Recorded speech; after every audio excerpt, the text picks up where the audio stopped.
नमस्कार बच्चों, विज्ञान की कक्षा में आपका बहुत बहुत स्वागत। तो विज्ञान में आज हम जो हमारा चैप्टर चल रहा है कार्बन और उसके यौगिक, उसके आगे की कुछ बहुत महत्वपूर्ण जानकारियाँ और कुछ बहुत ही अच्छी चीज़ों के बारे में पढ़ते हैं। तो अपने चलते हैं सीधे टेक्स्ट पर और जानते हैं। कार्बन और इसके यौगिक जो हैं, इस चैप्टर को मैंने बहुत ही छोटे छोटे भागों में और बहुत ही ध्यान से हर चीज़ को आपके सामने रखने की कोशिश की है, ताकि आपके लिए बहुत स्पष्ट हो सके अच्छी तरह। क्योंकि कार्बन पर आधारित ये जो विज्ञान का चैप्टर है, ये आगे जाकर के एक विज्ञान की पूरी संरचना लेगा और साथ में थोड़ा आपके लिए नया था, इसलिए मैंने हर चीज़ को बहुत अच्छी तरीके से स्पष्ट किया है। और आगे भी इसकी जितनी चीज़ें बची हुई है हम बहुत आसानी से और बहुत ही विस्तारित रूप से देखेंगे। तो यहाँ पर आज का जो हमारा टॉपिक आपको दिखाई दे रहा है, संरचनात्मक समावयन। तो पहले तो संरचनात्मक समावयन से मतलब क्या है ये हम जानते हैं, फिर इसकी परिभाषा पर विचार करेंगे। तो यहाँ पर सबसे पहले हमने जो हाइड्रोकार्बन की जो श्रेणी हमने देखी, 3 प्रकार की श्रेणियाँ हमने जो है वो पढ़ी। तो हाइड्रोकार्बन की 3 श्रेणियों के बारे में हमने विस्तार पूर्वक जो पिछले 2 वीडियो में पढ़ा है। उसमें जैसे एल्केन श्रेणी, एल्कीन श्रेणी और एल्काइन श्रेणी के यौगिकों को समझा। तो एल्केन जो श्रेणी होती है उसका प्रथम यौगिक आपने देखा था मेथेन होता है, इस प्रकार से CH4। और एल्कीन श्रेणी का जो प्रथम सदस्य था, क्योंकि एल्कीन और एल्कीन में द्विबंध होता है तो कम से कम 2 कार्बन आवश्यक होते हैं, तो उसको हमने पढ़ा था C2H4 इसका प्रथम यौगिक होता है। और इसका जो प्रथम यौगिक होता है वो होता है C2H2, ठीक है। तो ये एथीन और इसको एथाइन कहते हैं, ये और ये मेथेन हो गया। तो जब हम इसके आगे के यौगिकों को देखते हैं तो संरचनात्मक समावयन को हम इस प्रकार से देखेंगे कि जैसे ये CH4 है तो ये प्रथम सदस्य, इसका 2 कार्बन वाला जैसे CnH2n से हम देखेंगे तो C2H6 होता है, एथेन होता है। और तीसरा जब हम यौगिक लेते हैं तो होते हैं C3H8, क्योंकि CnH2n + 2n दुगने से 2 ज़्यादा होते हैं। तो यहाँ पर आप देखेंगे कि जब 3 कार्बन परमाणु आ जाते हैं तो इसका संरचनात्मक सूत्र जो हम इस प्रकार से लिख सकते हैं, क्योंकि इसमें 3 कार्बन है। तो इस प्रकार से जब 3 कार्बन एक सीधी श्रृंखला बनाएंगे तो इस प्रकार से आप देख सकते हैं कि इसकी बाकी 3 संयोजकताओं पर हम इस प्रकार से हाइड्रोजन लगा सकते हैं। तो एक इसकी जो है ये संरचना इस प्रकार से बनती है, जो मैं आपको पहले भी बता चुका हूँ। एक बार हम फिर देखते हैं फटाफट इसको। तो ये इस प्रकार से जो है वो जो सीधी श्रृंखला से बना था। तो सीधी श्रृंखला से जो एल्केन के यौगिक बनते हैं उनको नॉर्मल यौगिक कहते हैं। जैसे ये सीधी श्रृंखला से बना, तीनों कार्बन जो इस प्रकार से एक सीधी श्रृंखला में है या एक ही श्रृंखला में है, तो चूंकि ये 3 है तो प्रोप हो जाता है और एल्केन श्रेणी का है तो इसका अनुलग्न N होता है। तो ये हो गया, इसको हम कहेंगे N प्रोपेन, ठीक है। इसके नाम क्या है, N यानी नॉर्मल के लिए N लगाते हैं, तो इसको कहेंगे हम N प्रोपेन। अब इसका समावयन समझने के लिए हम इसको इस प्रकार से भी लिख सकते हैं। जैसे आपने 3 सीधी श्रृंखला में लिखे, हम इसको इस प्रकार से भी लिख सकते हैं। जैसे ये 2 कार्बन यूं लिख दें और 1 कार्बन में यहाँ लिख करके और इसमें इस प्रकार से जो है वो इस प्रकार से जो है इसको एक चक्र बना देते हैं, ठीक है। तो चक्र बना देंगे तो आप देखेंगे कि कार्बन तो इसमें 3 ही हैं। तो कार्बन 3 होने के कारण जो आप देख सकते हैं कि अब इसकी बाकी संयोजकताओं की बात करें तो इस कार्बन के 2 बंध तो आपस में कार्बन से बन गए, तो इसकी एक संयोजकता ये और ये, यानी इनकी 2 जो है वो संयोजकताएं बाकी बच गई। तो इन पर हम हाइड्रोजन लगा देते हैं। तो इस प्रकार से जो ये साइक्लिक बन गया, एक चक्र बन गया। आप देख सकते हैं कि ये 3 कार्बन से क्या हो गया, एक चक्र बन सकता है। तो इसको हम क्या लिख देते हैं, साइक्लोप्रोपेन लिख देते हैं। इसका नाम जो है वो चूंकि ये साइकिल बन गया, एक चक्र बन गया, तो इसके नाम के आगे लग जाता है साइक्लो, ठीक है, साइक्लो,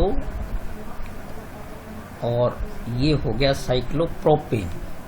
तो इस प्रकार से जब एक ही यौगिक के जो है वो जब अलग अलग संरचनात्मक सूत्र बन जाते हैं तो उनको अपने क्या कहते हैं, संरचनात्मक समावयी कहते हैं। तो जैसे यहाँ पर ये परिभाषा में दिखा गया है कि समान आणविक सूत्र, ठीक है, और लेकिन विभिन्न संरचनाओं वाले ऐसे यौगिक संरचनात्मक समावयन कहलाते हैं, ठीक है, संरचनात्मक समावयनता कहलाते हैं ये। तो ये आपको ध्यान में रखना है कि इनका आणविक सूत्र क्या होना चाहिए, समान होना चाहिए, और जब इनके अलग अलग यानी समान आणविक सूत्र है लेकिन विभिन्न संरचनाएं इसकी बनती है तो ये कहलाते हैं आपके संरचनात्मक समावयी। तो लेकिन यहाँ पर आप देखोगे कि इसका जो सूत्र है, तो यहाँ पर आप देख सकते हैं कि इसका सूत्र जो है वो ये तो C3H8 है, लेकिन इसका यहाँ पर आप सूत्र देखेंगे तो ये तो आप देख सकते हैं कि 3 कार्बन है, लेकिन यहाँ पर इसमें 6 हाइड्रोजन जुड़े हुए हैं इससे। तो इसका सूत्र जो है वो C3H6 ही है, क्योंकि ये साइक्लिक है, इसलिए इसमें जो है वो उस प्रकार से सीधी श्रृंखला वाले बंध नहीं बन सकते। तो ये संरचनात्मक समावयी नहीं है। संरचनात्मक समावयी बनाने के लिए हमें क्या करना पड़ेगा, प्रोपेन से आगे बढ़ना पड़ेगा। ये तो मैंने आपको बताया था कि इनकी अलग प्रकार की संरचनाएं बन सकती हैं। अब हम इसको संरचनात्मक समावयन को समझने के लिए क्या करेंगे, ब्यूटेन से हम इसको समझेंगे। तो ब्यूटेन से समझने के लिए आप देखेंगे कि जैसे ब्यूटेन में क्या होता है कि 4 कार्बन होते हैं, यानी C4H10 होता है, क्योंकि इसमें ब्यूटेन का यानी 4 कार्बन वाली ये श्रृंखला हो जाएगी, तो इसका नाम है ब्यूटेन। तो आप देख सकते हैं कि ब्यूटेन में 4 कार्बन हैं। तो 4 कार्बन के द्वारा मैं आपको श्रेणियां बना करके बताता हूं। तो यहाँ आप गौर से देखिए कि 4 कार्बन है आपके पास। देखो यहाँ पर 1 2 3 4, और हाइड्रोजन हम देखेंगे कि 4 और 4 8 और 10। तो यहाँ पर आपने देखा कि ये एक सीधी श्रृंखला है और ये हो गया C4H10। और यहाँ हम देख सकते हैं कि देखो 1 2 3 4 कार्बन है, लेकिन यहाँ पर तो बिल्कुल सीधी श्रृंखला थी, लेकिन यहाँ पर हम देखते हैं कि इस कार्बन के बाद यहाँ से 2 शाखाएं बन गई। तो ये शाखित हो गई, लेकिन कार्बन इसमें भी कितना है, 4 है।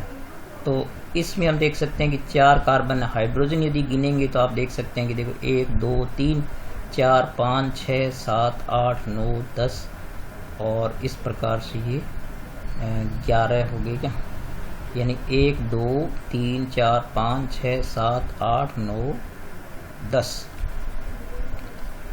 तो यहाँ पर भी हाइड्रोजन आप देख सकते हैं कि इसमें भी 10 है, तो यहाँ पर ये जो है वो ये बन गया 10। तो इसका भी जो आणविक सूत्र है वो भी C4H10 हो गया। यहाँ पर हम देख सकते हैं कि एक अलग स्थिति है कि ये जो कार्बन आपको बीच में दिखाई दे रहा है, ये वाला जो कार्बन आप गौर से देखिए, जिसको मैं इस प्रकार से आपको लाल करके दिखा रहा हूँ, ये वाला, इसमें आप देख सकते हैं कि यहाँ एक कार्बन जुड़ा हुआ है, और फिर यहाँ पर आप देख सकते हैं कि ये कार्बन जुड़ गया और यहाँ पर भी एक कार्बन जुड़ गया।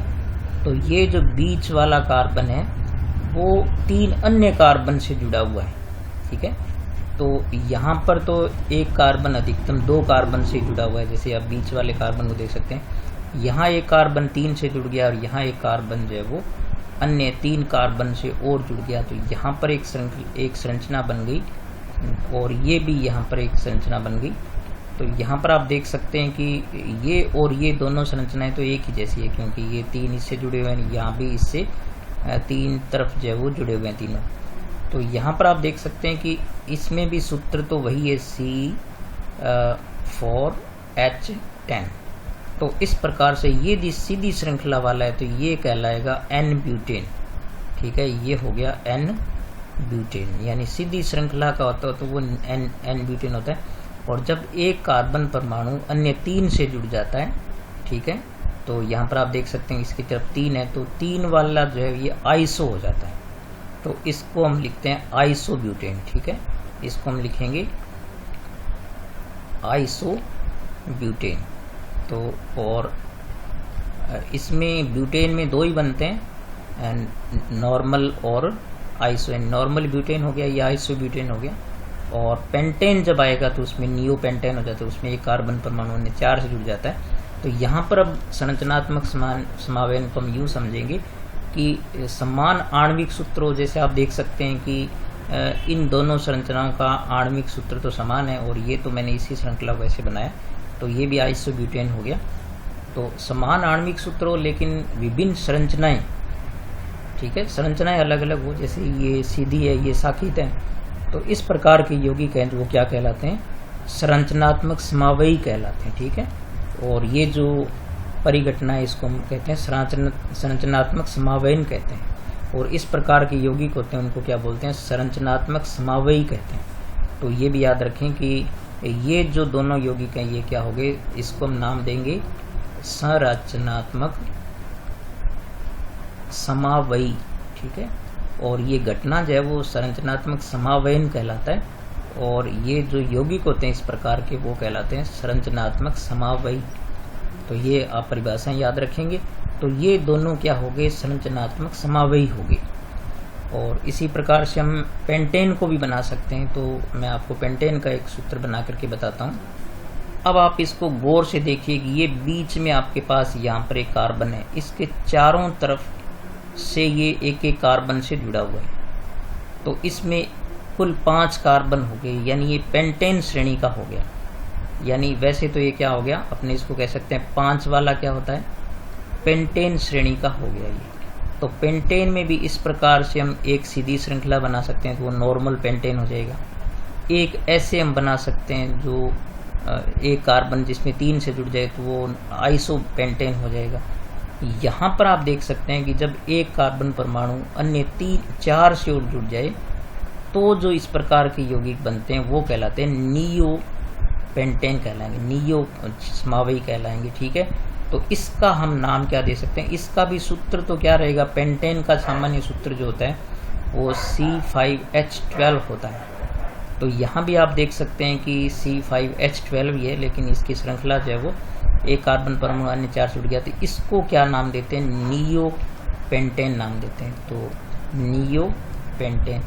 तो यहाँ से आपको एक बात अच्छी तरह याद रखनी है कि जब एक कार्बन परमाणु अधिकतम अन्य 2 कार्बन परमाणु से जुड़ा रहता है, आप याद रखिए 2 से जुड़ा रहता है, तो वो नॉर्मल यौगिक होते हैं, यानी normal butane, normal pentane, normal hexane. और जब एक कार्बन परमाणु अधिकतम 3 से जुड़ा हो, यहाँ पर आप देख सकते हैं, तो वो कहलाते हैं आइसो। तो आइसोब्यूटेन, आइसोपेंटेन। ठीक है, और जब एक कार्बन परमाणु अन्य कितनों से जुड़ जाए, 4 से जुड़ जाए, जैसे यहाँ पर ये बीच वाला 4 से जुड़ा हुआ है, तो वो श्रेणी वाले जो कहलाते हैं वो कहलाते हैं नियो। तो जैसे नियो पेंटेन से शुरू होगा तो नियो पेंटेन, नियो हेक्सेन, इस प्रकार से हो जाएगा। ठीक है, तो इस प्रकार से संरचनात्मक समावयन क्या होता है और किस प्रकार से आप इनके समावयी बना सकते हैं, इनके सूत्र बना सकते हैं, ये जानने के बाद हम चलते हैं नेक्स्ट टॉपिक पर। तो यहाँ पर आप एक बड़ा ही रुचिकर टॉपिक देख रहे हो, मुझसे दोस्ती करोगे या मुझसे दोस्ती करेंगे। तो ये कार्बन के बारे में कहा गया है, हमने इसको पहले ही पढ़ चुके हैं हम, चूँकि कि जैसे कार्बन जो होता है वो एक कार्बन की 4 संयोजकताएं होती है, तो वो जो है वो इस प्रकार से 4 संयोजकताएं 4 एकल बंध द्वारा भी किसी से जुड़ सकती है। और वो क्या हो सकता है कि इस प्रकार से ये जो है वो 2 द्विबंध द्वारा किसी से जुड़ सकता है और 2 एकल बंध द्वारा जुड़ सकता है। इसके अलावा ये किसी के साथ 3 कार्बन से भी जुड़ सकता है और 3 त्रिबंध से भी जुड़ सकता है और एकल बंध द्वारा किसी से जुड़ सकता है। तो इस प्रकार से ये कार्बन की जो प्रवृत्ति होती है कि वो अलग अलग प्रकार से अलग अलग परमाणुओं से जो जुड़ सकता है। तो ये जो इसकी प्रकृति है ये दोस्ती वाली प्रकृति, फ्रेंडली इसका जो नेचर है, इसलिए कहा गया है कि कार्बन एक बहुत ही फ्रेंडली तत्व है जो अलग अलग तत्वों के साथ जो है यौगिक बना सकता है और समूहों के साथ यौगिक बना सकता है, भिन्न भिन्न तरीके से बना सकता है और वो खुद के साथ भी बना सकता है। जैसे हमने देखा कार्बन की सीधी श्रृंखलाएं हो सकती है, शाखित श्रृंखलाएं हो सकती है, यानी हमने सीधी श्रृंखलाओं को पढ़ा था और शाखित श्रृंखलाओं को भी पढ़ा था जिनमें शाखाएं होती है, और इसके अलावा हमने जो वो चक्रीय श्रृंखलाओं को भी पढ़ा था, यानी वलयाकार श्रृंखलाओं को भी हमने पढ़ा था। तो इस प्रकार से कार्बन की जो प्रवृत्ति है अलग अलग तत्वों के साथ यौगिक बनाने की, वो बहुत ही मित्रतापूर्ण, इसलिए कार्बन के बारे में कहा गया है कि कार्बन ये कहता है कि मुझसे दोस्ती करेंगे। तो अब यहाँ पर हम इसके बाद विषम परमाणु को पढ़ते हैं। तो विषम परमाणु को पढ़ने के लिए पहले हाइड्रोकार्बन को हम देखते हैं। तो एक सबसे सरल हाइड्रोकार्बन को हम जानते हैं जो एल्केन श्रेणी का, जैसे एक कार्बन है ये, इससे चारों तरफ एक एक हाइड्रोजन जुड़ा होता है। तो ये यौगिक अब आपको बहुत अच्छी तरीके से याद हो गया होगा। इसको कहते हैं मेथेन। ठीक है, जब एक कार्बन से 4 हाइड्रोजन जुड़ा होता है तो ये सूत्र जो इसका यानी एल्केन श्रेणी का प्रथम सदस्य होता है।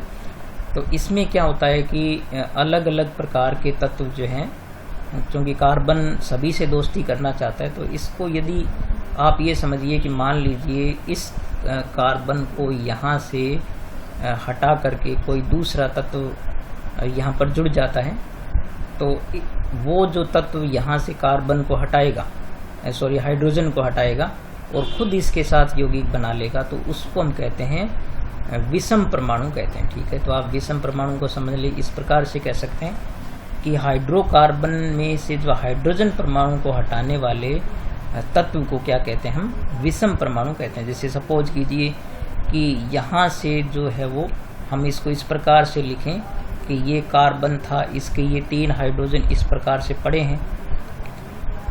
ठीक है, और यदि इस एक हाइड्रोजन को हटा करके यहाँ पर क्लोरीन बैठ जाए तो इस प्रकार से इस हाइड्रोजन को हटाने वाला ये जो तत्व है ये क्या कहलाता है, विषम परमाणु कहलाता है। यानी जो हाइड्रोकार्बन में से एक हाइड्रोजन को विस्थापित कर दे, इसको हम कहते हैं विषम परमाणु। ठीक है, तो विषम परमाणु कई प्रकार के हो सकते हैं, जैसे यहाँ पर आपको दर्शाए गए हैं। जैसे यहाँ पर विषम परमाणु जो हैलोजन होते हैं, क्लोरीन, ब्रोमीन, आयोडीन भी होता है, फ्लोरीन भी होता है, और इसी प्रकार से जैसे ये ऑक्सीजन के हो गए, तो ऑक्सीजन के एल्कोहल में आप देख सकते हैं कि ये एल्कोहल में ऑक्सीजन होता है। एल्डिहाइड का जो ये सूत्र है इसमें भी ऑक्सीजन होता है, और यहाँ पर आप देख सकते हैं कीटोन में भी ऑक्सीजन होता है, और कार्बोक्सिलिक जो अम्ल होता है उसमें भी ऑक्सीजन होते हैं। तो ये ऑक्सीजन युक्त जो है वो एक परमाणुओं के समूह हो गए। तो ये जो परमाणु जो होता है जो हाइड्रोजन को हटाता है वो तो विषम परमाणु कहलाता है, लेकिन इस प्रकार से इस परमाणु से युक्त जो समूह होते हैं, जैसे ये जो ऑक्सीजन युक्त हो गया लेकिन इसमें हाइड्रोजन भी है, तो ये जो एक समूह बन गया इसको बोलते हैं प्रकार्यात्मक समूह।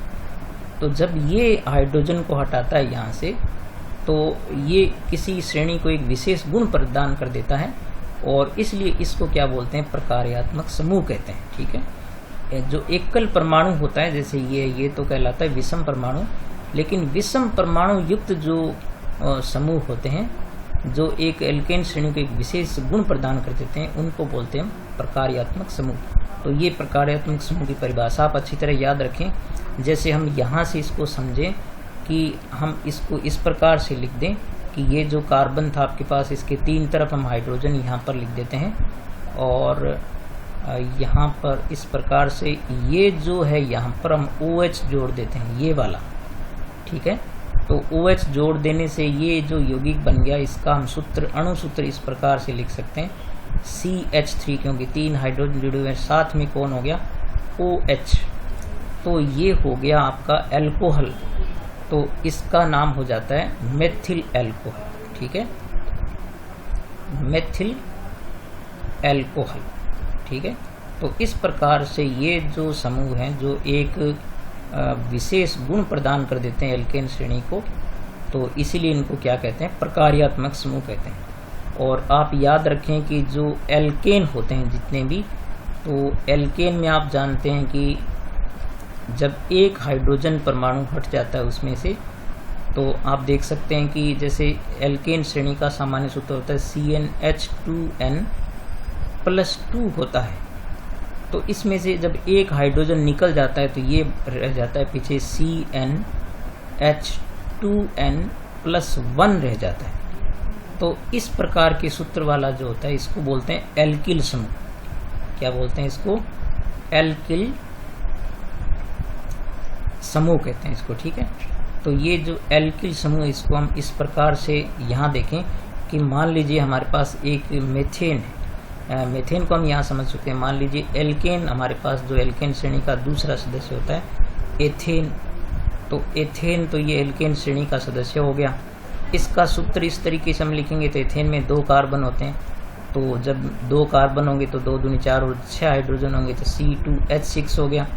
अब जब इसमें से एक हाइड्रोजन निकल जाएगा तो ये बचेगा C2H5 और इसका एक बॉन्ड यहाँ पर हम रिक्त दर्शा देंगे यहाँ पर।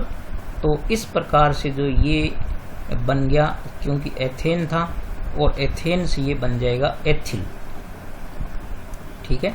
अब एथिल के आगे जो भी समूह यहाँ पर जुड़ जाएगा, जैसे एथिल के यदि क्लोरीन जुड़ जाएगा तो क्लोरीन जुड़ने से जब वो ये जैसे ऑक्सीजन वाले ये जुड़ जाएंगे तो जैसे एथिल एल्कोहल हो जाएगा, एथिल एल्डिहाइड हो जाएगा, एथिल कीटोन हो जाएगा, एथिल कार्बोक्सिलिक अम्ल हो जाएगा। इस प्रकार से ये तो एथिल समूह क्या होता है ये आप इसको अच्छी तरह समझे कि एक हाइड्रोजन यदि उसमें से निकाल दें तो वो बॉन्ड एक अलग हो जाता है और उससे कोई भी चीज़ जुड़ सकती है। तो वो जो एथिल का यौगिक, एथेन का यौगिक बनेगा वो एथिल समूह हो जाएगा, ठीक है। तो इस प्रकार से ये विषम परमाणु क्या होता है और प्रकार्यात्मक समूह क्या होते हैं ये बात आपको अच्छी तरह समझ में आ गई होगी। अब आज हम एक टॉपिक पर और विचार करते हैं। हमारा जो नेक्स्ट टॉपिक है वो है समजातीय श्रेणी। तो इसको समझने के लिए हम अभी तक जो एल्केन, एल्कीन, एल्काइन की श्रेणी समझ चुके हैं, इसको हम थोड़ा सा देखते हैं। तो जैसे एल्केन श्रेणी का प्रथम सदस्य था CH4, दूसरा था C2H6, कुछ मैं लिखता हूँ इस प्रकार से, और तीसरा था C3H8 क्योंकि दुगने से 2 ज़्यादा हाइड्रोजन होते हैं, और चौथा सदस्य यदि हम लें तो ये हो जाएगा C4H10। और एल्कीन श्रेणी का जो प्रथम सदस्य होता है वो C2H4 यानी एथीन होता है, और फिर दूसरा सदस्य इसको होता है प्रोपीन C3H6 होता है, और तीसरा सदस्य हम इस देखें तो C4H8 होता है जो ब्यूटीन होता है, और इसका चौथा सदस्य यदि हम लें तो C5H10 होता है। तो ये आपका हो गया पेंटीन।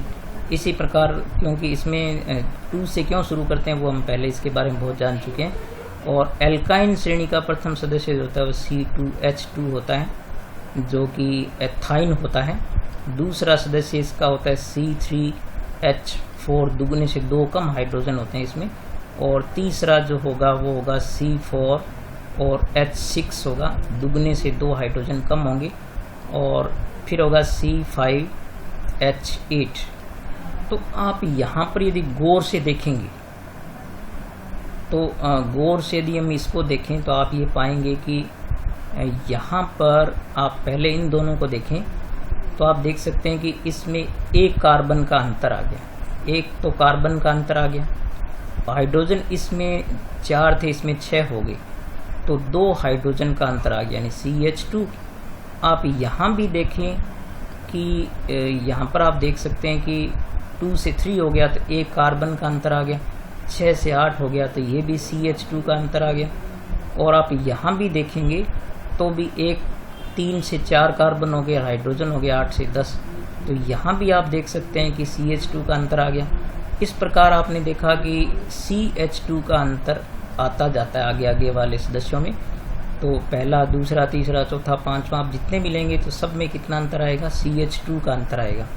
इसी प्रकार से आप यहाँ देख सकते हैं कि जब आप यहाँ देखेंगे अंतर तो कार्बन 2 से 3 हो गया और हाइड्रोजन 4 से 6 हो गया, तो यहाँ पर भी CH2 का अंतर आ गया। और यहाँ भी आप देख सकते हैं कि 3 से 4 कार्बन हो गया तो एक कार्बन का अंतर हो गया, हाइड्रोजन 6 से 8 हो गया, तो यहाँ भी CH2 का अंतर हो गया।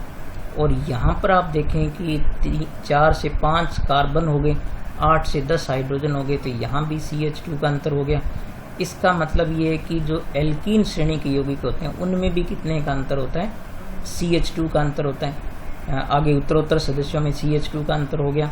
और आप यदि यहाँ पर देखें इसको तो यहाँ भी आप ये पाएंगे कि यहाँ पर आप देखो 2 से 3 कार्बन यानी 1 कार्बन का अंतर है, और यहाँ 2 से 4 हो गया तो यहाँ भी CH2 का अंतर हो गया, और इसी प्रकार से यहाँ भी CH2 का अंतर हो गया, और यहाँ भी आप देखेंगे कि ये भी CH2 का अंतर हो गया। तो इस प्रकार से आप देखें कि एल्काइन श्रेणी के यौगिकों में CH2 का अंतर होता है, एल्कीन में भी और एल्केन में भी। तो इस प्रकार से समजातीय श्रेणियाँ वे श्रेणी होती है जिनमें एक निश्चित कार्बन परमाणु और हाइड्रोजन परमाणु का अंतर बढ़ता जाता है। तो इस प्रकार की श्रेणियाँ क्या कहलाती है? समजातीय श्रेणियाँ कहलाती है। और यदि हम एल्किल समूह की ओर देखें, जैसे सपोज कीजिए हमारे पास, हम यहाँ से शुरू करें तो मेथेन से मेथिल बनेगा, तो यहाँ पर आप देखेंगे कि ये हो गया C3OH। यदि हम इसको अल्कोहल के यौगिक के रूप में बना, तो यहाँ पर आप देख सकते हैं कि मैंने मेथेन के एक हाइड्रोजन हटा करके उसकी जगह क्या जोड़ दिया? OH जोड़ दिया, एक प्रकार्यात्मक समूह जोड़, तो ये बन गया मेथिल अल्कोहल। इसी प्रकार एथेन में से एक हाइड्रोजन कम करके उसके स्थान पर फिर OH जोड़ दिया, तो ये बन गया एथिल अल्कोहल। इस प्रकार ये बन गया प्रोपिल अल्कोहल और ये बन गया ब्यूटिल अल्कोहल। तो यहाँ पर भी यदि आप इसमें श्रेणी में अंतर देखेंगे तो यहाँ पर कार्बन 1 से 2 हो गया तो 1 कार्बन का अंतर हो गया, और हाइड्रोजन यदि आप देखेंगे तो यहाँ पर देखें 3 और यहाँ पर देखें 5, तो यहाँ पर भी CH2 का अंतर है। और यहाँ आप देखेंगे तो 2 से 3 हो गया, 1 कार्बन का अंतर हो गया, और 5 से 7 हाइड्रोजन है तो 2 हाइड्रोजन का अंतर हो गया। और यहाँ पर भी आप देख सकते हैं कि CH2 का ही अंतर है। तो इस प्रकार आपने देखा कि हाइड्रोकार्बन की एक ऐसी श्रृंखला बनती है जिनमें उत्तरोत्तर यौगिकों के अंदर जो है वो केवल CH2 का अंतर होता है, तो यहाँ भी CH2 का अंतर बनता है। इसी प्रकार आप कुछ और भी यौगिक बना सकते हैं जिनमें जो है वो CH2 का अंतर होगा। तो इस प्रकार की जो श्रेणी है वो क्या कहलाती है? समजातीय श्रेणियाँ कहलाती है। तो आज हमने इस चैप्टर में जो है वो आज की वीडियो में काफ़ी महत्वपूर्ण बातों को सीखा है। तो मैं उम्मीद करता हूँ कि आपको ये चीज़ें काफ़ी अच्छी लगी होगी और बहुत ही सीखने वाली। आप इनको गौर से वीडियो को सुनना और इनको सीखने की कोशिश करना, ठीक है। और अभी तक यदि वीडियो आपने लाइक नहीं किया, लाइक ज़रूर करें और कमेंट भी किया करें। और ठीक है, मिलेंगे नेक्स्ट वीडियो में। हम आगे की वीडियो में जो है कार्बन यौगिकों का नामकरण जो है उसको सीखेंगे, और बहुत ही महत्वपूर्ण आगे वाला वीडियो भी आप ज़रूर देखना, ठीक है। मिलेंगे नेक्स्ट वीडियो में, तब तक नमस्कार।